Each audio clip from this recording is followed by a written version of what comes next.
é o aluno levando o professor para a coordenação.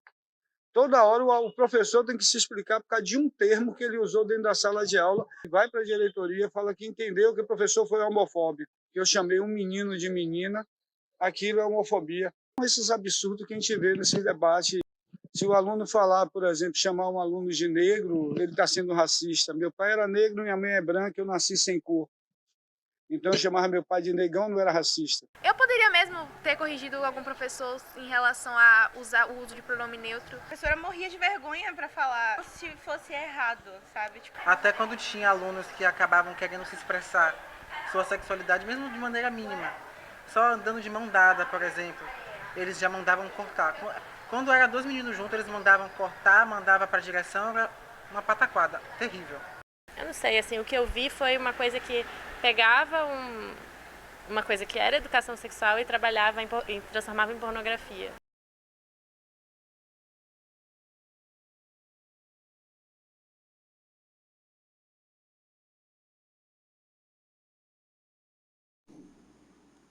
Qual a função da educação e da escola?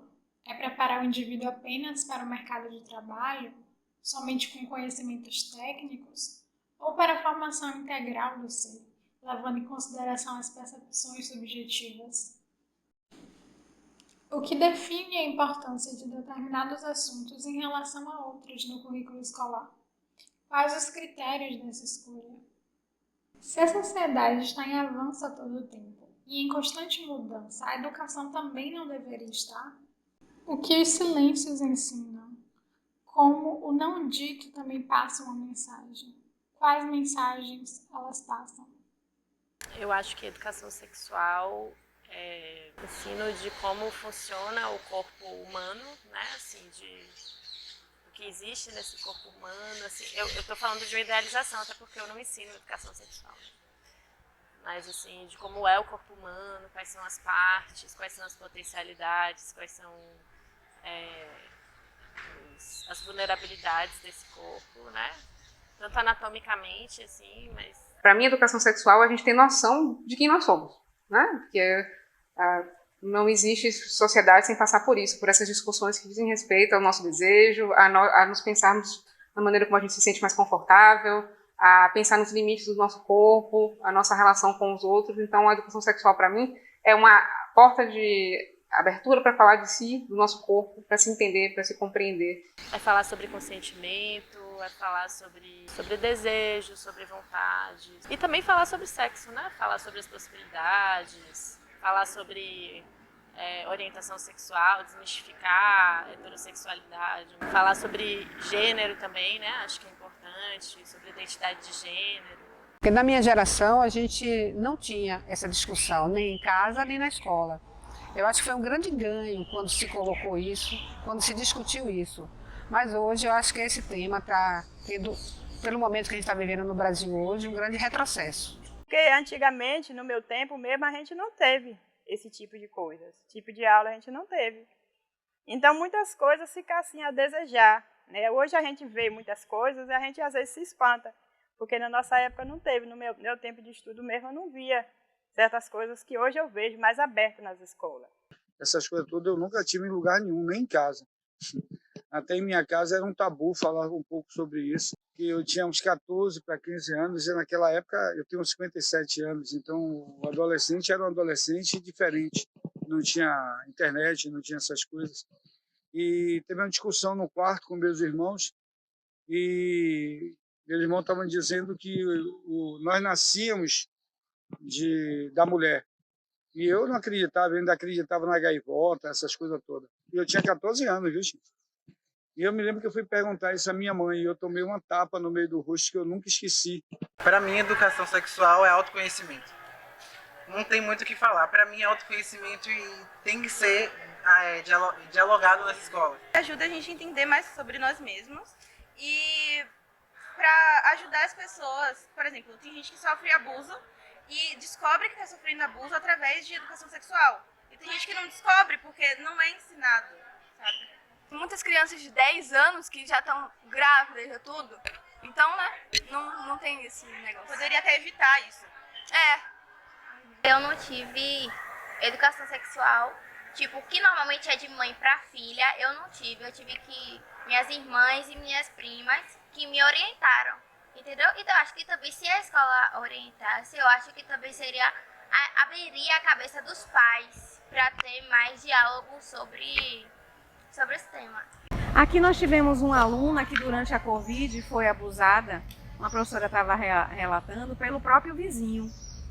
E quando ela foi dizer à mãe, a mãe que é evangélica disse que era culpa dela, que ela não andava como a mãe dizia, andava despida, andava de shortinho, que a mãe já tinha dito a ela. Quer dizer, você lida com esse tipo de mentalidade, entendeu? Então é difícil, às vezes, abordar o tema, porque quando o filho leva para casa, ele interpretou de um jeito, ele fala do jeito que ele entendeu, e esse pai vem para cima da gente, entendeu? Mas era preciso que a gente tivesse nas reuniões de pais palestrantes, não eu, não você, uma pessoa, entendeu, que lida com isso, com esse tipo de assunto, com gravidez na adolescência, com bullying, com questões psicológicas que os meninos estão se cortando, estão se suicidando, entendeu?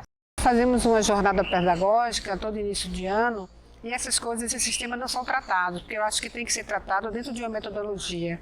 Não é? Eu não acho que cada professor tenha que falar sobre o assunto, eu acho que tem que ter uma orientação da escola. Nós, especificamente, não temos, mas eu procuro falar sempre a minha opinião sobre todos os assuntos. Eu falo sobre isso abertamente, principalmente com os adultos, né? Com os adolescentes eu falo menos. Eu não sei se eu me sinto tão capacitada para falar isso. Claro que eu falo com naturalidade, eu vou falar. Existem pessoas que são transexuais, né? Mas eu não saberia, por exemplo, falar com completa certeza a diferença entre trans, drag e travesti. Né? Então, assim, não é uma coisa que é um tema de aula. Eu acho que a sociedade em si, na mídia, na televisão, né, nas redes sociais é que mais fala, mas nas escolas eu não vejo falar muito, assim. Foi abordado, mas de um jeito mais recato, vamos dizer, né? Como se fosse errado, sabe? Tipo, o sexo existe, tá aí, sabe? Tipo, não é uma coisa evitável. Você não pode agir como se, meu Deus do céu, isso não... Não, tem que ser falado sim. Mas eles focam mais, na verdade, nas doenças, DST e tal. A professora morria de vergonha pra falar. Tipo, por um lado eu até entendo, porque foi 8º ano, então qualquer coisa relacionada a sexo, todo mundo ria. Ela pegou uma camisinha, todo mundo... E um piloto. E o pior é que quem deu a camisinha foi um dos alunos. Foi um aluno, então Isso deixou tudo mais constrangedor ainda. Foi horrível. Eu acho que ainda é muito incipiente isso na escola, nas reuniões pedagógicas, se fala, mas se fala. Um programa mesmo de encaminhamento, de abordagens, falta acontecer. Muito pelo contrário. Era só sobre você, um homem e mulher, use camisinha e aí pronto. Isso é sempre assim. E a camisinha não é tipo pra você não pegar uma doença, é pra você não engravidar, porque é a pior coisa que, tipo assim, hoje em dia que tem na minha mente, é acontecer e, tipo, engravidar, porque a pressão é tão grande que a gente não pensa, tipo, na doença, a gente pensa que vai ter que, por mais que a gente saiba que tem que usar camisinha, por conta disso também, mas por conta das doenças transmitidas e tudo mais, mas a pressão é tão grande na gravidez que você fica até tensa antes de acontecer, entendeu? Porque a gente fomos ensinadas que gravidez é tão pior quanto pegar uma doença que pode ficar com você até o resto da sua vida. Eu acredito que tem algumas famílias que também não dão conta emocionalmente, né, de falar sobre isso em casa, ou até não acreditam que é importante, e isso é prejudicial, acho que principalmente para as meninas, né, que acabam expostas a não saber sobre nada e ficam vulneráveis, né. Eu acho que principalmente professores e funcionários deveriam passar por vários reciclados com relação a esses assuntos. Não só esses, mas principalmente esses. Eu sinto que ainda tem muito homofobia. Principalmente a coisa de banheiro, como não tem um banheiro específico, as meninas não querem que entre, os meninos não querem. Então eu acho que temos várias questões a resolver. Já presenciei, existe aquele clássico, né, dos meninos ficarem se perturbando, chamando de boiolinha, gayzinho, né? Eles ainda tratam isso como um termo pejorativo, né? Sua orientação sexual, ser gay, ser bi. Perto de mim não acontece. E se acontecer, o nego já sabe que vou brigar. Eu brigo mesmo, mas eu vejo situações que são bem discretas, assim, só quem sabe, sabe. Às vezes é um tom de brincadeira, mas não é brincadeira. Na hora do intervalo, se você passar, você vai escutar diversas piadas sobre. Então, assim, a gente tem mania de andar de mão dada. Os olhares já são tão críticos como se a gente fosse namorados e se a gente fosse, né? Não seria da conta de ninguém Pois também. é, não tem problema, né? Mas só, às vezes a gente não escuta a fala, mas só os olhares você já se sente desconfortável. Tanto assim, juntas, ou tanto a sério mesmo. Tipo assim, se você veste uma roupa, assim, você muda o cabelo, se você bota um batom, se você bota uma maquiagem, você já, tipo, já sente olhar, maldade, entendeu? Eu acho que agora é um pouco velado, assim, sabe? Tipo, são umas piadinhas desnecessárias, tipo, como se qualquer homem tivesse a obrigação de exercer sua masculinidade e qualquer mulher tivesse que exercer sua feminilidade e qualquer pessoa que fugisse um pouco disso fosse taxada, sabe? A pessoa pode ser gay, mas ela pode não ser, mas por padrões, se você romper qualquer estereótipo de gênero possível, você... Nossa, pelo amor de Deus, escola é horrível. E você vê por aqui, até porque o colégio é grande, tem muita gente, muitas situações, tipo, piadinha, e até a gente soube, eu não, pelo menos até agora não, glória a Deus, não presenciei, mas já teve, como é que fala? Violência contra isso e tal. Uma situação de transfobia aqui dentro do colégio. Um professor chegou aqui na sala de aula e tinha uma aluna que estava em transição. Era mulher, só que ela não se sentia confortável com o gênero dela. Aí o professor viu a situação, professora, perdão. A professora viu essa situação e continuou tratando ela como se fosse uma mulher, sendo que ela insistiu várias vezes que esse não era o pronome dela, que ela queria ser tratada como ele. Cara, teve uma professora, na verdade, que trouxe até um discurso transfóbico. E daí todos os alunos corrigiram ela, e ela não aceitava que ela estava errada, mas de qualquer forma a gente corrigiu ela. E esse negócio sobre igualdade de gênero é bem complicado de se ver falando sobre, porque ou a pessoa ainda no ambiente escolar não se mostra, ou prefere se guardar por conta do que pode acontecer. E fora o medo também, né? Porque todo mundo tem um medinho, porque aqui também a gente tem muitos valentões na escola, né? Então, tem gente que por mais que eles não mexam, já tem medo, entendeu? Porque o costume é que eles vão pra cima, chamam de menina, de piadinha, entendeu? Eu também tenho uma amiga aqui na escola que faz direto piadinha, eu fico... Sério, isso dá vontade de dar um murro na cara dele. Mas assim, a gente dá uns toques pra ele, né? Pra ele se ligar, mas se liga quem quer, né? São escolhas, ele escolheu ser assim, como ele também podia escolher ouvir mais a gente, tentar mudar, né? Eu acho que essa é a questão que talvez mais me aflige como educador hoje, é o fato desses temas transversais se tornarem tão importantes. Mas eu acho que muitas vezes eles se tornam exageradamente importantes. Sinto mais falta da aula de química, de história, de português. Eu acho que a gente pode falar sobre sexualidade, sobre religião, sobre racismo, ou qualquer outro ponto que eu chamo de transversais, dando os assuntos pertinentes à formação do aluno. Eu hoje sinto muita falta disso nas escolas. Então, eu sei que alguns desses assuntos são importantes, são necessários serem tocados. A gente pode debater esse assunto em sala de aula? Pode. Mas a questão é que algumas coisas, se a gente falar também e emitir uma opinião, e ela for contrária hoje a qualquer uma das ideologias de qualquer um dos alunos que estejam na sala, isso pode mover um processo contra o professor. Basta pensar diferente dele. Então, se, por exemplo, você fala de sexualidade de uma forma que for contrária às pessoas que estão ali discutindo, elas não têm maturidade suficiente para não levar um professor, de repente, à coordenação. Nós vivemos num mundo da inversão de valores. É incrível como, na minha época, o professor levava o aluno para a coordenação. Hoje, a coisa mais ridícula e mais comum que eu vejo numa educação dentro do Estado é o aluno levando o professor para a coordenação. Toda hora o professor tem que se explicar por causa de um termo que ele usou dentro da sala de aula, ainda que seja para dar uma aula. Então, são esses absurdos que a gente vê nesse debate. Eu acho que nós não estamos tão maduros o suficiente para debater sobre muitas coisas. É um absurdo um diretor chamar um professor para ir para a diretoria porque um aluno discordou do que alguma coisa que ele fala. Que isso fique bem claro e registrado é o que eu penso. Uma tarefa, a meu ver, assim, prioritária, que é desnaturalizar o mundo social, né? A gente tem uma certa ideia de que as coisas são como são desde que existiram. Hoje, a gente tem um avanço muito grande, e acho que está muito mais na pauta do alunado, que é uma coisa que não estava tanto na época como que eu me formei. Então, hoje, meus alunos vão lá para mim.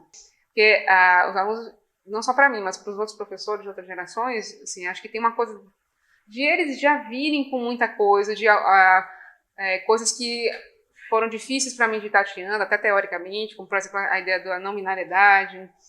Isso hoje está para as pessoas, para a juventude, de uma maneira muito forte. Essa ideia da construção da transgeneridade também, tudo isso, de não ser mais um lugar muito estranho, uma coisa da abjeção, esse lugar, né? Agora, eu acho que tem uma possibilidade de experimentação muito maior, assim, que vem muito da pauta do estudante e que os professores têm que se adaptar a isso, né? Muitas vezes alguns são preparados, outros nem tanto. Mas é um esforço sempre dialético, da gente entender quem é esse aluno na nossa frente, o que ele tem para nos ensinar também, né? Então, acho que um pouco por aí. Eu poderia mesmo ter corrigido algum professor em relação a usar o uso de pronome neutro dentro de sala de aula, porém eu também sou muito... não sei me corrigir nessas situações, então eu deixo escapar facilmente. E acho que a sociologia de fato fica sobrecarregada, né? Mas é uma pauta que tem totalmente relação com, por exemplo, as disciplinas de história, a biologia, sobretudo, as ciências naturais, de maneira geral, né? Então, não tem como fazer uma discussão sobre sexo, né? Sobre o conceito de sexo, sem passar pela biologia, sobre a discussão sobre hormônios, né? Que hormônios não são propriedade de ninguém, sem falar sobre anatomia, como a anatomia não tem uma relação direta com a identidade, não pode ter essa relação direta com a identidade. Então, de fato, precisa ter uma coordenação maior interdisciplinar, né? Então, não posso estar numa aula de sociologia falando algo e na próxima sala tem um professor falando exatamente o contrário do que eu disse. Então, realmente, causa uma confusão. Eu não acho que uma criança nasce sem sexo, eu acho que ela nasce com sexo, sim. Ela tem uma formação biológica que define que ela é um menino ou uma menina. E acho que no decorrer da vida dela e na maturidade, nas experiências que ela tem, ela pode sim, a partir dali, escolher o que é que ela gostaria de ser, seguir, enfim, mas não que uma criança nasce sem sexo e deve ser influenciado por um adulto. O termo ideologia de gênero é uma coisa bem, eu diria assim, um pouco absurda, né? Porque, afinal de contas, não existe neutralidade, tudo é ideológico, né?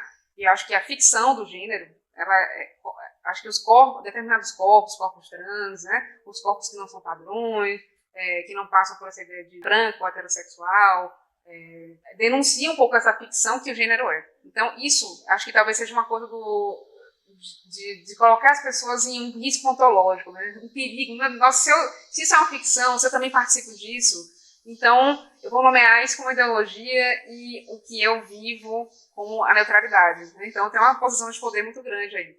Mas acho que revela uma hipocrisia social, um grande medo em torno dessas questões. Um medo desse desvelamento da ficção de gênero. E a gente percebeu o quanto a gente só anda regredindo. Que a gente acha que está indo para frente, mas a gente não está indo para frente, a gente só está achando mesmo. E quando eu vi aquelas coisas, tanto o lance da cartilha e aquilo outro, a gente está vendo. Em relação à ideologia de gênero, eu achei uma pataquada, uma palhaçada, que isso só mostra, meu colega tem razão, que o nosso país é um país extremamente atrasado, é um país extremamente preconceituoso e que, minha opinião, as pessoas não sabem nem eleger um vencedor do Big Brother e vai saber eleger um presidente direito, entendeu? Eu acredito muito nessa geração. As pessoas às vezes são saudosistas. Antigamente que era bom. Eu acho que nada. Eu acho que daqui para frente é que é o futuro. Vocês têm muita responsabilidade na frente, mas eu acredito muito nessa geração. Acho que tem muitos avanços e a gente vai ser outro país, graças a vocês. A educação vai salvar esse país. Mas qual educação? Como nos lembra Guacira Louro, currículos, procedimentos de ensino, teorias, materiais didáticos, avaliações são produzidas e, ao mesmo tempo, produtoras a partir das diferenças de gênero, sexualidade, etnia, classe, e todas essas dimensões precisam ser colocadas em questão. É indispensável questionar não apenas o que ensinamos, mas o modo como ensinamos e que sentidos nossos alunos dão ao que aprendem. É preciso também problematizar as teorias que orientam o nosso trabalho, incluindo aqui até mesmo aquelas consideradas críticas. Temos de estar atentas, sobretudo para a nossa linguagem, procurando perceber o sexismo, o racismo, a LGBTfobia e o etnocentrismo que ela carrega e institui.